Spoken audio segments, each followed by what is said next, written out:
And good evening and welcome to a WATD Political Forum. I'm your moderator, Christine James, joined by reporter Tom Gorman asking questions.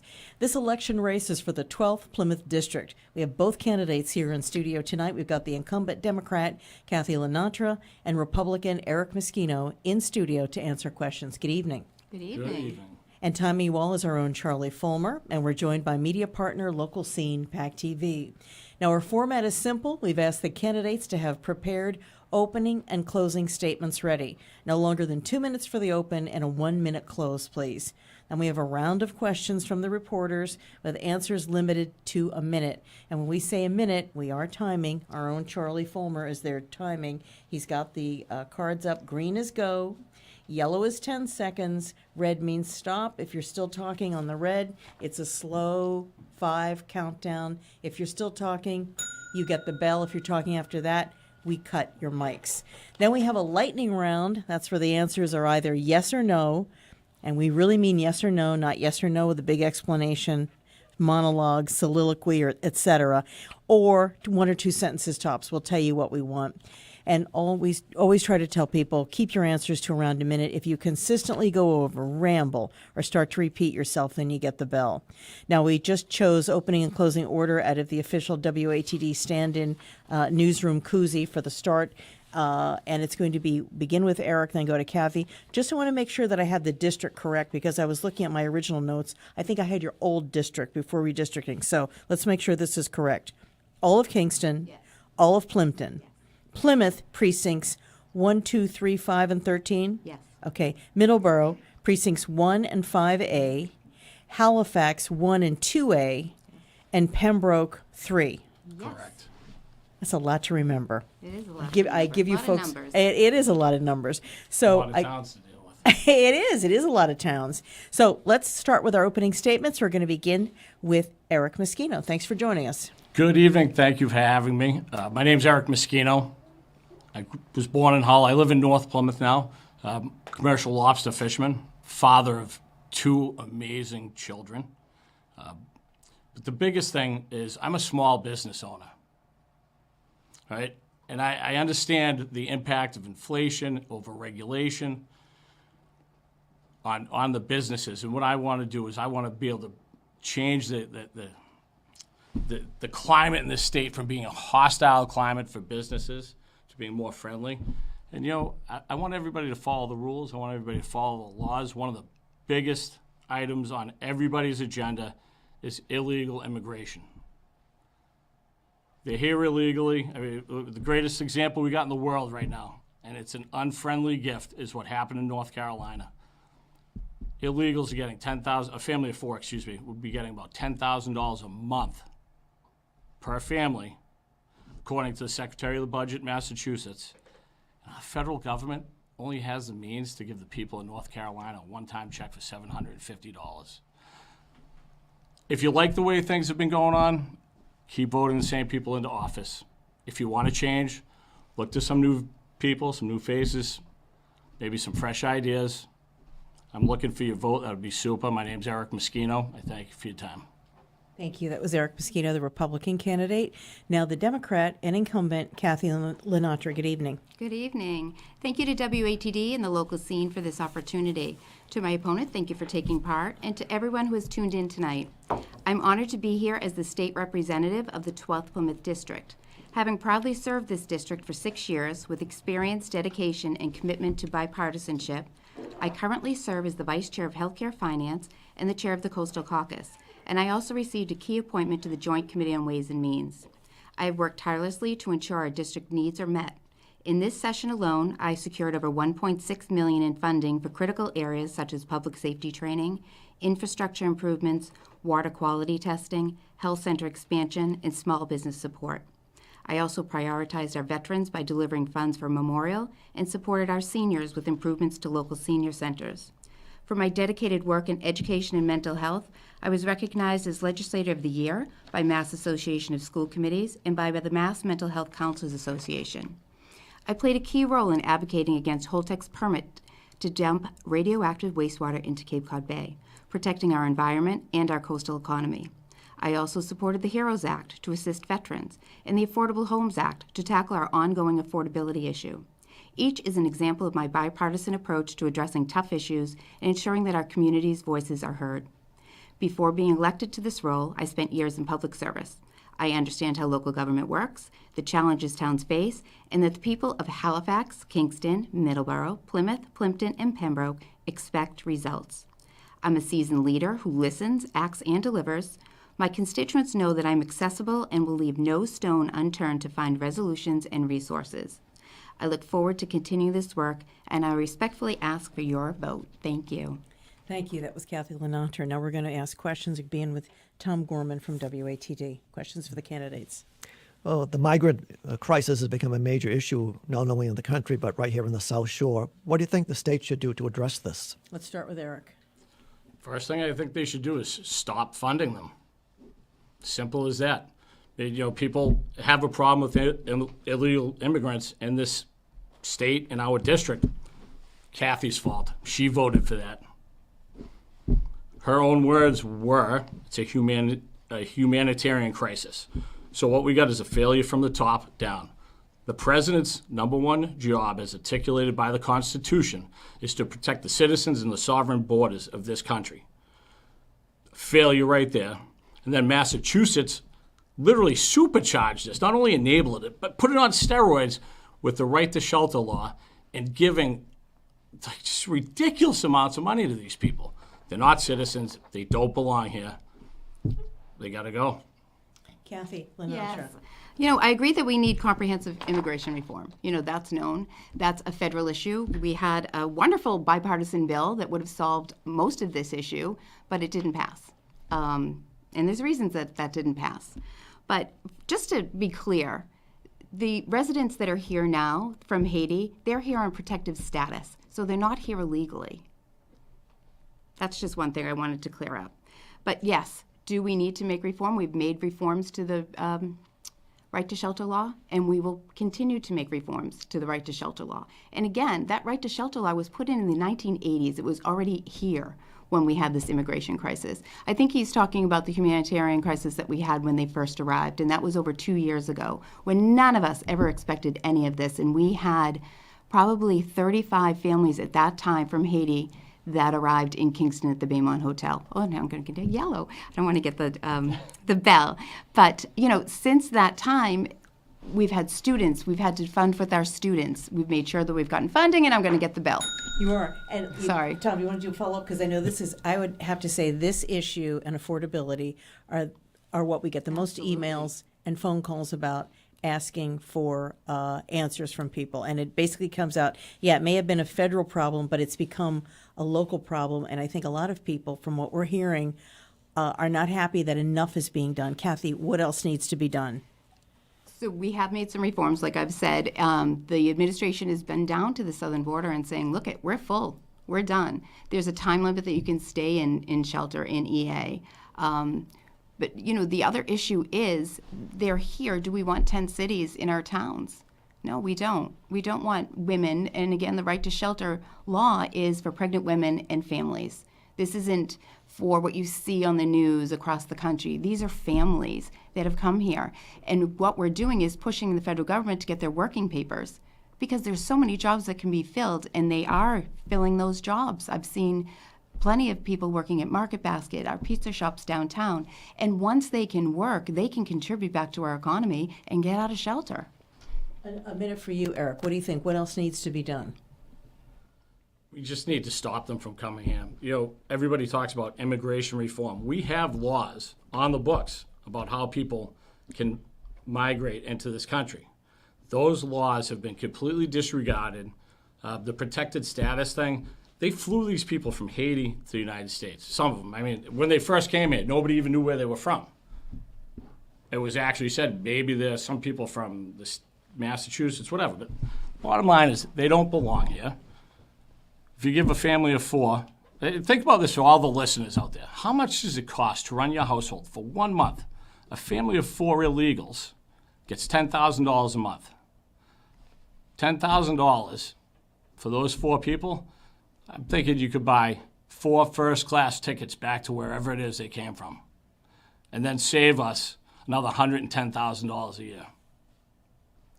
I know this is a really heated issue. I'm going to give you each another minute, and you can add whatever you want about the illegal situation, the migrants here. Okay. Kathy. I don't know where you're getting that $10,000. They're not being given a check for $10,000. So I honestly don't know where you're getting that figure from. In that, I'm asking where you're getting that figure from. The Secretary of the Budget of the state of Massachusetts came out and said, on average, a family of four was getting about $10,000 a month from the Healy administration. Do you mean in services, in goods and services? Total, housing, Housing, food, medical care, clothing, whatever. Okay. I just find that misleading because it sounds like you're saying they're giving them a $10,000, and that's not the case. That is not the case. Shelter is no fun to be in. Mm-hmm. Again, I'm going to stress that we do need to make reforms. I understand that it's unsustainable, but we really need to stick with the facts. Okay. Let me give you 30 seconds then. With this number that Eric has, what do you think is an accurate number, and how would that be broken down? Would be like food this, housing this, medical care. Do you have a rough idea of what that is? I don't, but I don't believe it's $10,000. Okay. Do you know how that number's broken I down, don't know Eric? what the breakdown is either, but the person who said it is the Secretary of the Budget for the state of Massachusetts in the Healy administration. Okay. I'd say that individual is probably an expert on the subject. Okay. Any other follow-up with the migrant question? All right, I'm just going to switch topics here real quickly. Your district, as we said earlier at the beginning of the newscast, at the beginning of the forum, has so many different towns. You've got Kingston, Plymouth, parts of Middleborough, Halifax, Pembroke, and I should have said Plimpton. But so many different divergent political viewpoints in one district, more so, I think, than a lot of the other districts. How do you represent the interest of all the voters, or is that even possible? Let's start with you, Eric. Well, you're not going to make everybody happy all the time.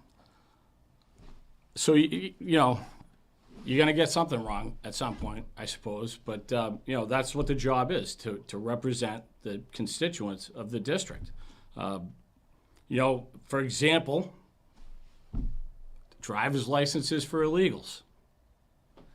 In our district, the 12th Plymouth district, 57% of the people voted against that.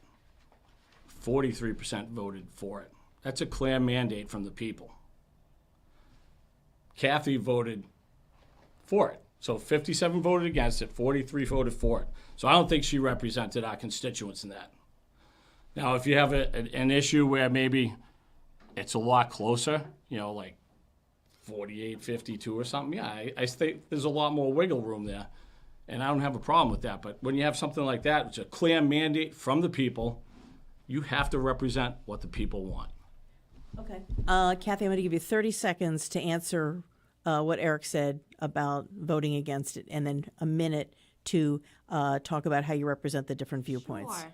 So what Eric's talking about is the Work and Family Mobility Act, and that took effect July 1st, 2023. This really, in my point of view, and speaking to the Mass Chiefs, and I do want to preface this by saying it did wind up being on the ballot, and it did pass. So it was a ballot initiative, and it did pass. Speaking to our law enforcement, we had people driving without licenses, and in order to get a license, you needed to show that you were a resident of Massachusetts. So what this did is you didn't have to prove that you were a resident, but you still needed documents to prove who you were. And they had to obtain a learner's permit. So they had to take the class, they had to get a learner's permit and go through all those channels of training before they got their license. They had to pass a road test. They had to have insurance. So many people know that my husband's in public safety, formerly of New York, now here in Kingston. I want to know who he's pulling over. He wants to know who he's pulling over. The streets have been safer with licensed drivers on the road. Tom? Oh, I have a minute for the other yes, question, right. but can you repeat it, please? I'm sorry. I'm sorry. Your district has so many different political viewpoints represented, more so than a lot of the other districts. How do you represent the interests of all the voters, and is that even possible? you have to be everywhere. It's 6 different towns, and you have to be everywhere. Especially when you're campaigning, you're knocking on the doors. We've knocked on about 6,500 doors. So you're talking to all sorts of people. There's basic things that everybody agrees on. Everybody wants the best for their family. Everybody wants the best where they live, and they want to be able to thrive where they live. So, those are your basic elements. But you listen to both sides of everything, and you make the best judgment you can for your district. Tom? The MBTA Communities Zoning Act is affecting several South Shore communities. Do you think this is a good way to increase the availability of affordable housing? Let's start with you, Kathy. So it affects every single town in the district, in the 12th Plymouth district. It was a Baker initiative, and it was passed in 2021. I think the premise of it was great, was that we all know we have a housing shortage. All down the road, affordable, middle, we have a housing shortage. And this was to bring more housing to the Commonwealth and near MBTA. I don't think that one shoe fits all. I think there's a lot of myths about what the MBTA communities actually is. Right now, it's just a zoning change that they're asking for.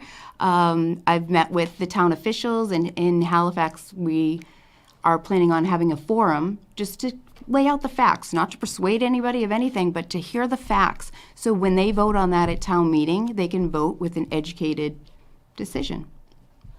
Same question, Eric? I think it's a terrible idea. I'm 100% against it. Everybody keeps talking about this housing shortage in Massachusetts. There's about a 1-year supply of housing in the urban areas in this state alone. On top of that, add that we're losing about 1,100 people a week from this state, average income of $150,000 or more, due to the policies in the state, the taxation is so hostile. I mean, we're losing people from the Patriots, from the Bruins, from the sports teams. They don't even want to come here because of the millionaires tax. So MBTA housing is bad. It's a heavy-handed state maneuver. I know Kathy's saying that people get to vote for it, but they're really pressing on these towns with people like Andrea Campbell coming in and saying it's a law. You're either going to take it or we're going to sue you. Look what happened to Milton, and they won, right? We don't need high-density urban housing in towns like Halifax and Plimpton and Kingston. People didn't move to these towns like Plimpton's 1 acre per house. Did you want to add something? Did I want to add something Yes, to that? So I was looking into, I just learned this the other day. We were talking about the density. So the density is 15 units per acre. And if you look around Halifax and the ponds, that's more than 15 units around. So that's the density we're talking about. We're not talking about high rises.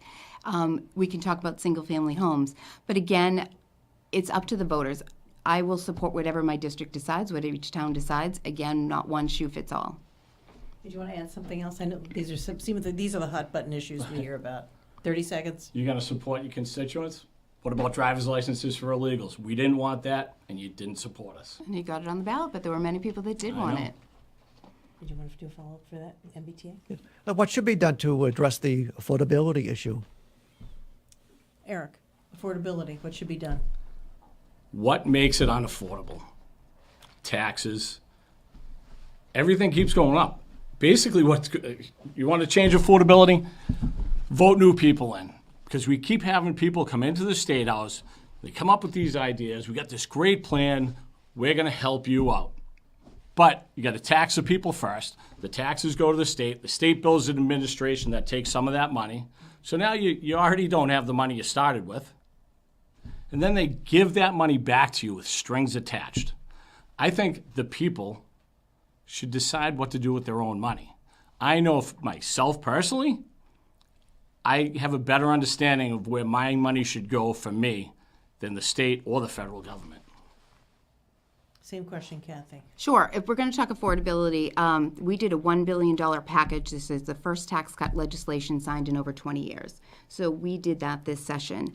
It extended the child two-dependent cap. We used to have a two-dependent cap on children, and it was $180 per dependent child. We've raised that to $440 with no caps. That significantly helps families, right? That helps some families. Senior circuit breaker, we doubled the credit from $1,200 to $2,400. That's helping our seniors. I mean, I could go on. The tax credit for Title V.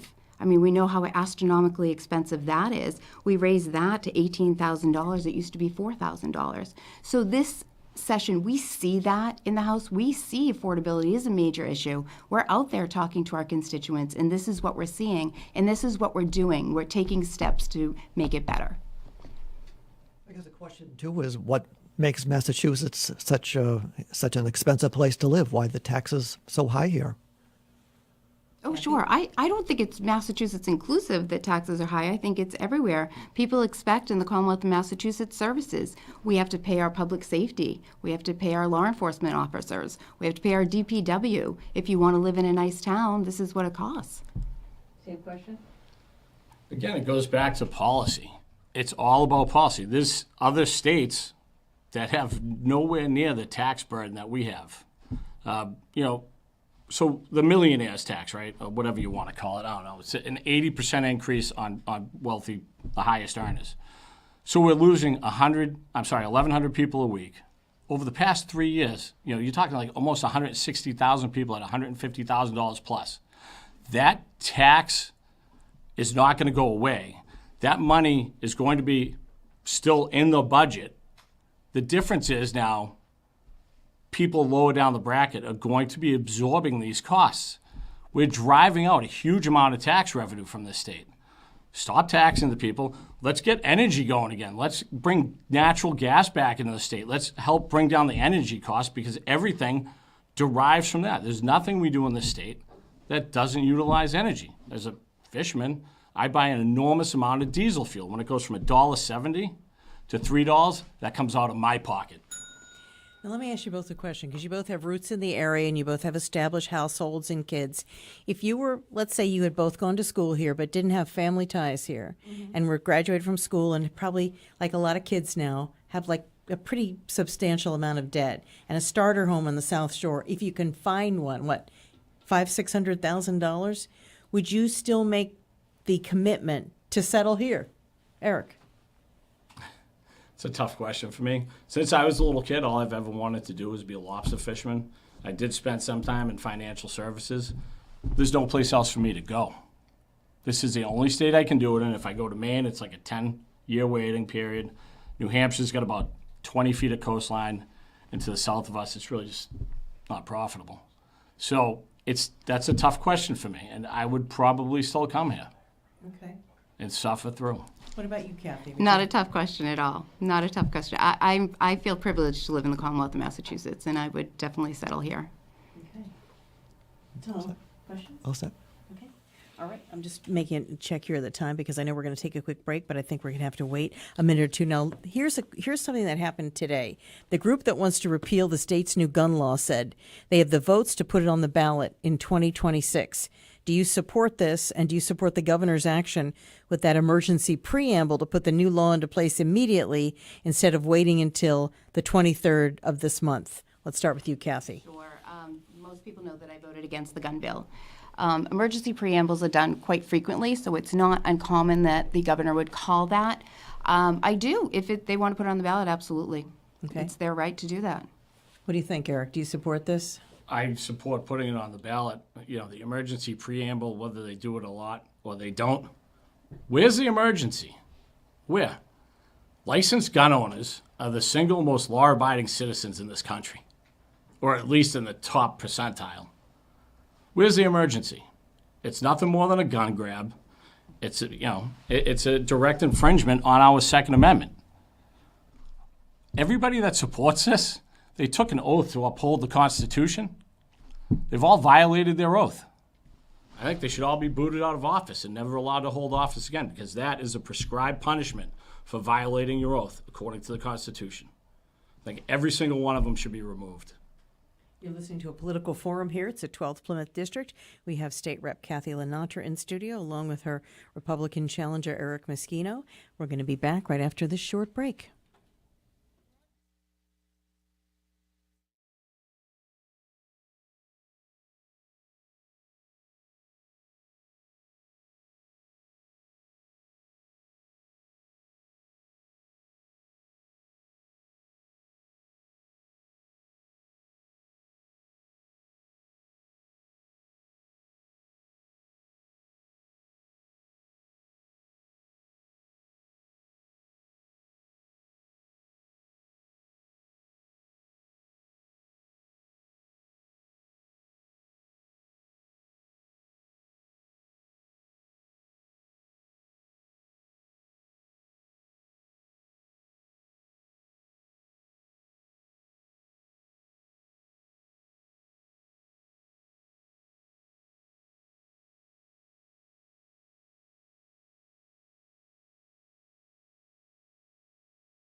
We are back here in Studio B. We're resuming our political forum for the 12th Plymouth District with Kathy LaNatra and Eric Meschino. Now, right before we went to the break, it was Tom Gorman's turn to ask the candidates a question. Where do you want to go with that?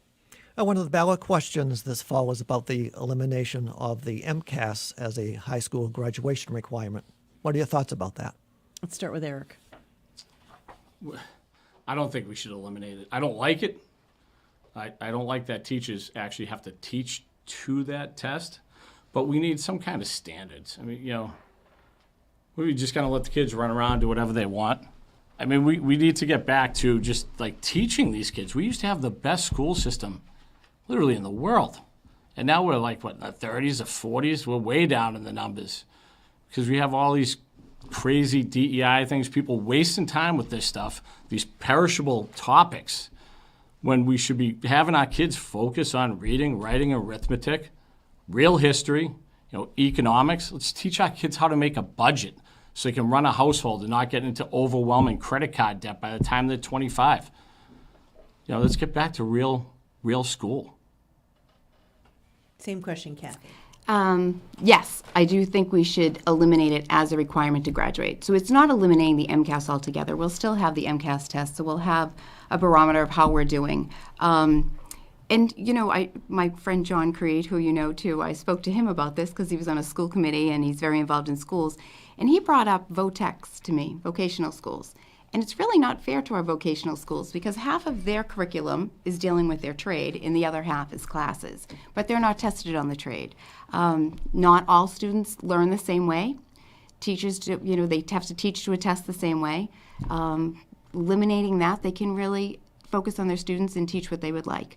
And what's going to make them successful, right? Does the MCAS guarantee success after high school? I don't think so. But if we teach life learning things, like budgeting, that's a big one. Budgeting, like we had checkbooks when I was in school. Yes. Out of curiosity, because I don't know this number, if anybody knows off the top of their head, I know they say if you don't pass your MCAS, you don't graduate, you don't get your Correct. diploma. Do you know what the percentage is of kids that don't pass? Yeah, it's 7%. Oh, it's that high? It is. Okay. And I will say, what also with the MCAS question too, I did have a student last year that had taken it 3 times and had not passed, and he wound up dropping out of school. And to me, that really hit hard. This was a great kid, and it defeated him. Oh, okay. I didn't know the number. I didn't know the number was that high. I'm going to switch topics again, and let's talk about national politics. How much do you think that national politics influences local politics and discussions, Kathy? I think a lot of people intertwine the two, state government and federal government, and they don't distinguish the two. I will get a lot of emails that will ask me to vote on a bill, but it's a congressional bill, or something that I have no control of that's federal. So I do think that they get mixed in the bunch. But one thing I will say about Massachusetts and at the State House, in the legislature, in the Senate, as well as in the House, is it's not like the federal government. We actually all get along. We may not vote the same way. We may debate. We may disagree on many things, but we all want the best for our district. I share towns with other representatives that are Republicans, and I'm a Democrat, and we come together for our town that we represent.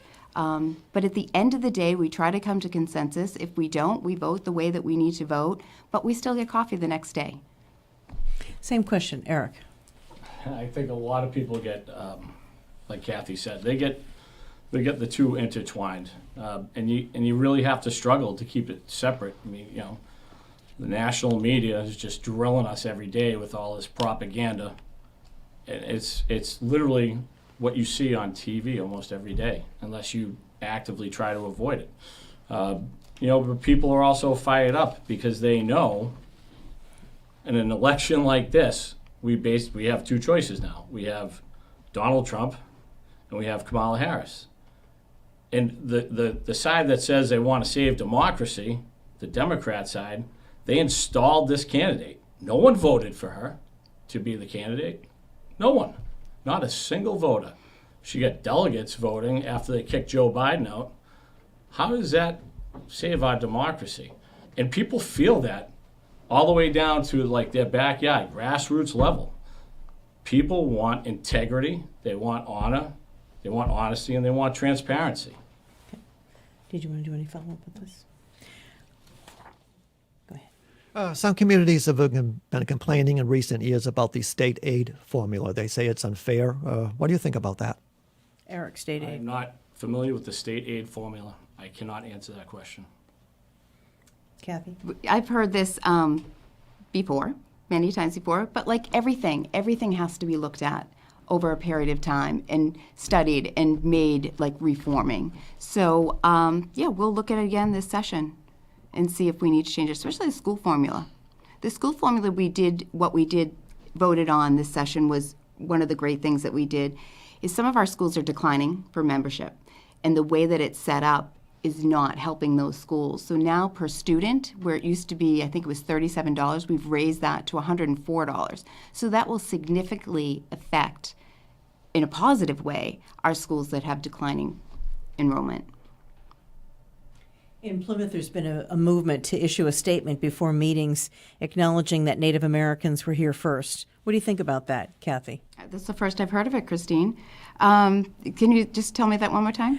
In the town of Plymouth, there's Yeah. been a movement among some of the local committees to issue a statement before meetings acknowledging that the Native Americans, I guess specifically the Wampanoags, were here Wampanoags, yeah. first. What do you Yeah. think about that? I think that's a great tribute to them. I really do.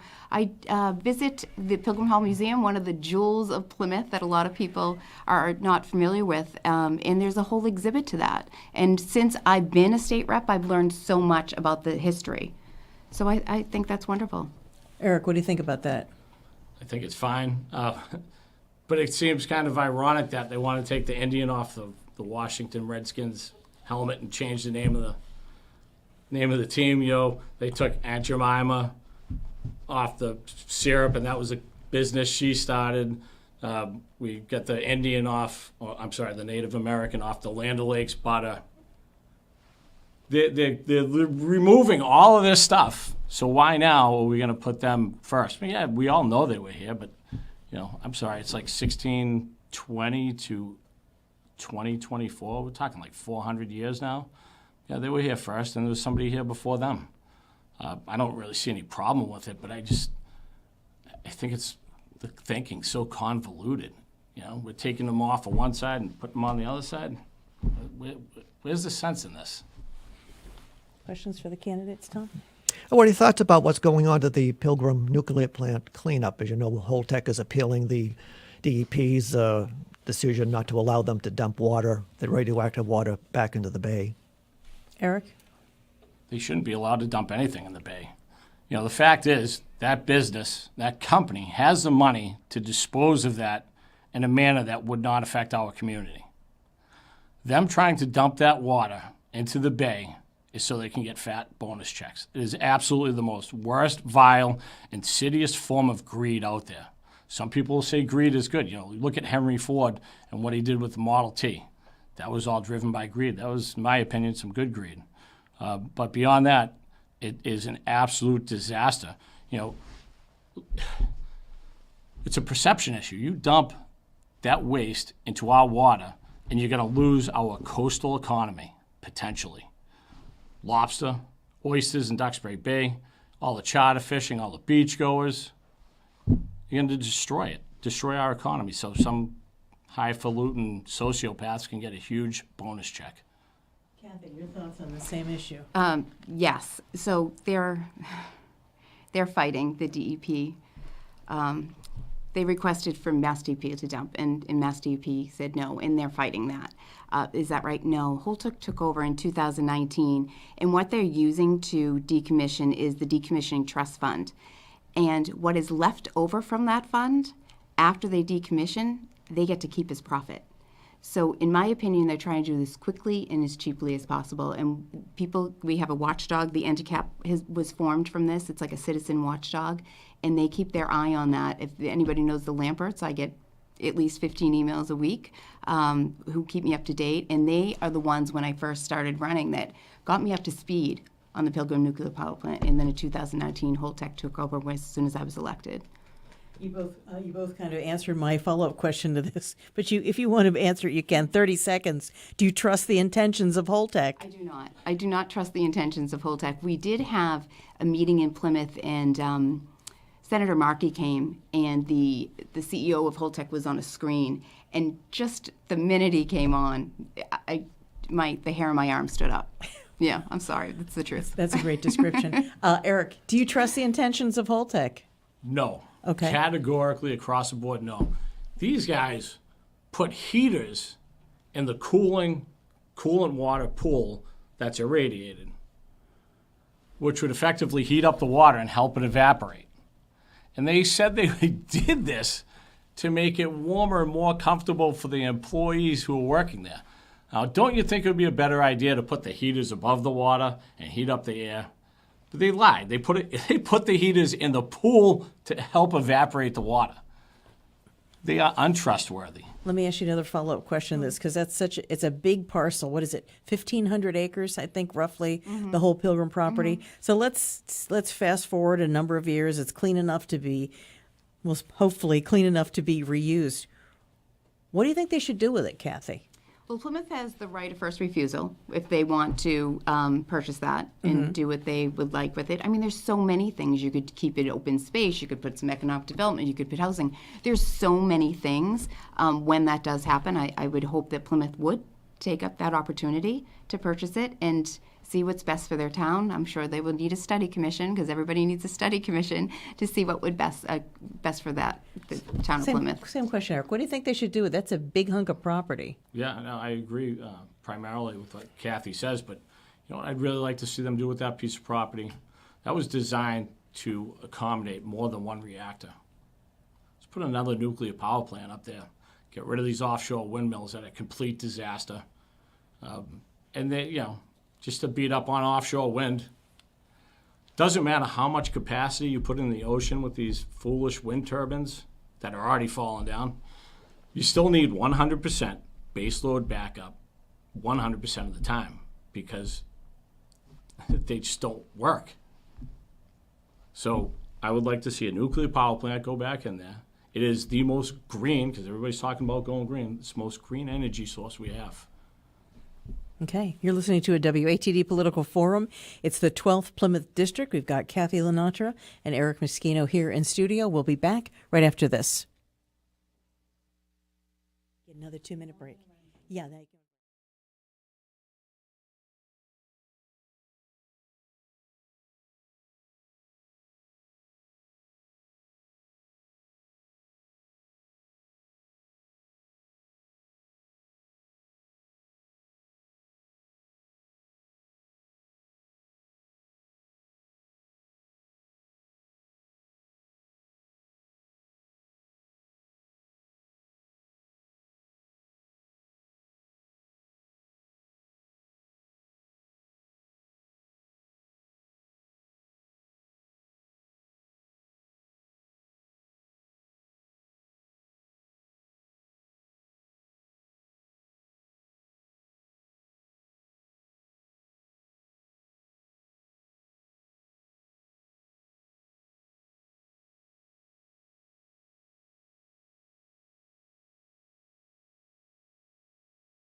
That's right. We are back here in Studio B, and I'm your moderator, Christine James, with the 12th Plymouth District Forum with both candidates here in studio. Right before we went to the break, Kathy LaNatra and Eric Meschino. NIPS, a fun word to say, a real pain to clean up. Several communities have instituted NIP bans. Others have tried to do so and failed. What's the solution, Kathy? I don't know what the solution is. So if you ban NIPS, then you're hurting the liquor stores, the small businesses, right? So what if we do a return like we do on cans and make it high? Would that stop them from littering? You know, I am a runner. I see it all over the streets. So I think it's a no-win situation. If you ban it in one town, they're just going to go to the next town, right? And it would have to be in my opinion, it would have to be a statewide ban. Okay. How do you feel about NIPS, Eric? I agree with Kathy. I mean, one of my biggest supporters, they were a huge part of the NIP ban in Plymouth. But, you know, that takes away people's choice. And I'm for freedom of choice. You know, I want the small businesses to thrive. And like she said, it will impact the small businesses. So we got to come up with a different solution, in my opinion. And similar to what Kathy said, put a return on it. Like the people walking down the street, homeless people could pick those things up and have a couple hundred of them, you know, probably spend it on more NIPS, I guess, but I hope they're not listening to this. You know, I think she's right. Okay. This is just a small bottle. It's not a NIP, it's water. Tom Gorman, question for the candidates. Well, you both touched upon small businesses. What can the state do to help small businesses? Eric? Stop regulating us to death, for starters. As a commercial fisherman, the state has come in recently, and really there's no scientific evidence to support what they've done, but they stopped me from working from February 1st to May 16th. And there's no real science to back that up. Stop regulating us. Get the hell out of my back pocket, get out of my way, let me do my job. As long as we're not hurting other people, and we're not, let us do our jobs. That's all. It's simple. Kathy? Small businesses, you know, they're the backbone to our society, especially here in the 12th Plymouth. We have downtown Plymouth, which is filled with small businesses. I attend the Downtown Waterfront Committee all the time to hear their ideas. I was able to put an earmark into the budget to help them with outdoor dining and, after COVID, some relief. I sat with them at their kitchen tables during COVID to make sure that they got the funds that were available to them in the loans. We have, with the tax cut legislation that we passed, put some things in there that will help small businesses. There's a lot of things that we can still do, and I plan on still doing when I'm reelected. Okay. What about the ballot questions? A lot of people this time around are as interested in the ballot questions as they are in the candidates. I think ballot question number one is giving the state auditor the authority or right to audit the legislature. Do you agree with that, Kathy? I don't think it should be the state auditor if they're going to audit the legislature. I think it should be an independent auditor, not a Republican and not a Democrat. You know, transparency is very important. Everybody wants transparency. You can see how we've voted. We do have committee hearings, and now what we have done is you can Zoom in to testify at those hearings. Before, you had to come into Boston, and that's not easy for everyone. Transparency is very important, but I don't think the state auditor should do it. I think it should be an independent auditor. So you're against ballot question number one? Yes. Okay. For How do you those feel about reasons. ballot question number one, The Eric? state auditor was elected to audit. I think they should open up the books, and, you know, I think part of the problem is our state legislature kind of forgot that they actually work for the people. It's the least transparent state house in the country. Kathy votes against the stuff a bunch, not all the time, but she's voted against a lot of transparency issues. Why? What are they hiding? Why can't we audit them? They work for us. That's not their money. That's your money. That's my money. I want to know what's going on. Of course, our state auditor should be able to go in and audit the legislature. Kathy, I'll give you 30 Yeah, just 30 seconds. I'm not saying that we shouldn't be audited. I just think it should be independent. The auditor that we have in office right now, wonderful person, but she has also been in the House and been in the Senate, and I just think there could be a little controversy there. I think it would be very cut and dry if we had an independent auditor. May I? Oh, you want, okay. Yeah, Okay, 30 yeah, seconds. absolutely. An audit is about numbers. And you have an elected Democrat state auditor with a wildly Democrat legislative body and Senate body. I mean, there's like, what, 171 reps that are Democrats, and I think 36 reps that are senators. I'm sorry, 36 senators that are Democrats. If you're going to have somebody audit all these Democrats, wouldn't it be better to have a Democrat? And it really isn't about that anyways. It's about numbers. Let's see the books. There's 160 legislators. 160? Yeah. Okay. Mostly Democratic, wildly. The district has a Sorry. seasonal worker issue. How to make it better, and is it even possible? Eric? You know, I don't know how to make it better. I don't. But I know I spent a lot of time down in Cape Cod, and there used to be an influx of Irish folks down there that would come in and work in all the seasonal jobs down in like Hyannis and such. So, you know, there's got to be some kind of programs, you know, to entice people to come over here. But if you're going to draw people like that in, it's got to be worth their while. Can they make money in Massachusetts? Is it worth their while because it's so expensive here? We gotta reduce the cost to live here. This is like amongst the top 3 or 4 states in the country in terms of expense. Same question, Kathy? Yes. One of the main reasons we can't retain summer help or seasonal help is housing, right? Rents. In the Affordable Homes Act, which we passed this session too, there's a provision for seasonal workers. It's seasonal communities, so that includes the Cape, it includes Plymouth, or for housing for our seasonal employees. And I think that's a big component. I think a lot of people do want to come here from across the country for the summer and experience what the Commonwealth has to offer. Okay. Tom? There's a movement lately to have tip workers, such as restaurant servers, be paid a minimum wage. What are your thoughts about that? Kathy? Sure. I'm an absolute no on question 5. So that's question 5. I'm an absolute no on that. When I first knew it was going to be on the ballot, I spoke to all the servers that I know. I frequent some of the wonderful restaurants that we have in downtown Plymouth and in Kingston, and spoke directly to them, and they were against it. Some of them can, you know, if they work really hard, they can make over $50 an hour, and now we're going to reduce them to minimum wage. Also, after that, I spoke to some of the small business owners, small restaurant owners. Now their prices are going to go up. Now a family of 4 that wants to go out to dinner, the prices are going to be higher, and they're not going to be able to do that. So now we have less people going to our small restaurants. So I'm a no. Let's move on to our lightning round now, and this is... Oh, I'm sorry. Sorry. Come on, Christine, you I'm forgot about me. I'm I'm with Kathy. She nailed that one. I'm absolutely no, but I think it also highlights, let's get the state to stop jumping into every facet of our life. They don't need to change this.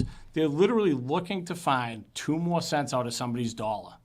How about, instead of that, let's look to stop wasting tax dollars on crazy projects like this offshore wind thing that is never going to work. And, you know, illegals, let's stop giving them our money and let our tip earners keep theirs.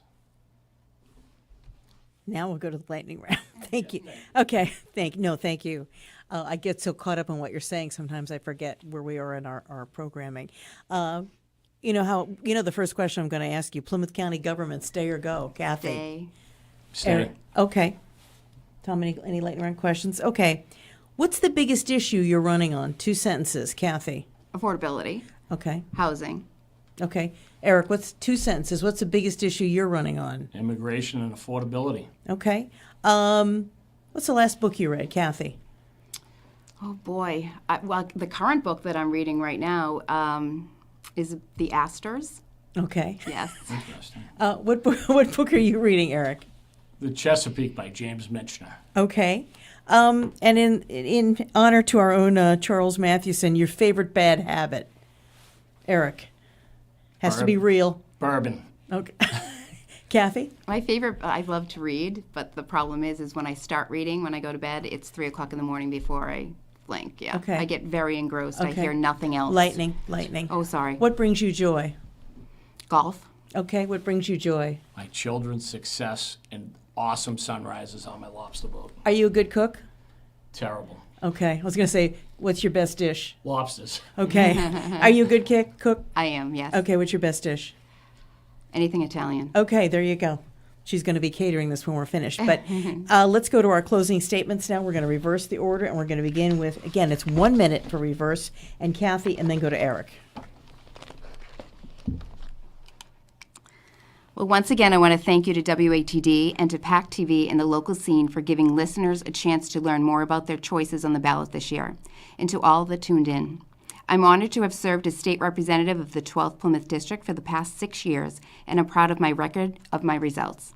I am also pleased and proud to have built a positive, productive relationship with so many constituents, local leaders, advocacy organizations, public safety agencies, and small business owners throughout my tenure. I know how much time this job demands, and I remain committed to the responsibility as my first priority. I will continue to work across the aisle to tackle challenges, including affordability, climate change, and health care. And I will always stand up for reproductive rights. It has been the honor of my life to serve as your state rep, and I know I can continue to make a real difference for our district on Beacon Hill. I'm Kathy LaNatra, and I humbly ask for your vote before November 5th. And to learn more about me, please visit KathyLaNatra.com. Thank you. Thank you. That was Kathy LaNatra's closing statement. Closing statement, Eric Meschino. So, thank you for being here. It's great to have the format and the ability to speak to people. I'm thinking of an AC/DC song called "The Highway to Hell." They say the road to hell is paved with good intentions. The intentions of the left have us on the highway to hell in this state.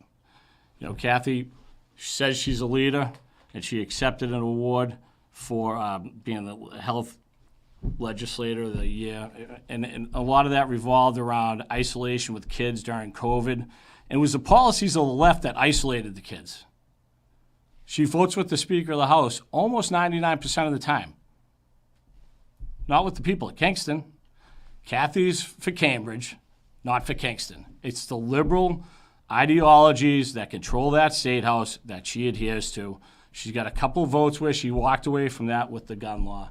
But, if you want change, I can be a change agent. If you want the same thing you got now, vote for Kathy. So I ask for your vote. Let's change it. Again, that was Eric Meschino, his closing statement. Again, this is all going to be up online on WATD tomorrow. We're having a problem with our server, but it might be a day delayed. We want to remind people, get out and vote on November 5th. We want to also thank people here tonight from Local Scene, PAC TV, our timer. We've got Charlie Fulmer, engineer Larry Nelson, Tom Gorman sitting in with me. Get out and vote on November 5th. Remember, if you don't vote, you don't have a voice. I'm Christine James, 95.9 WATD.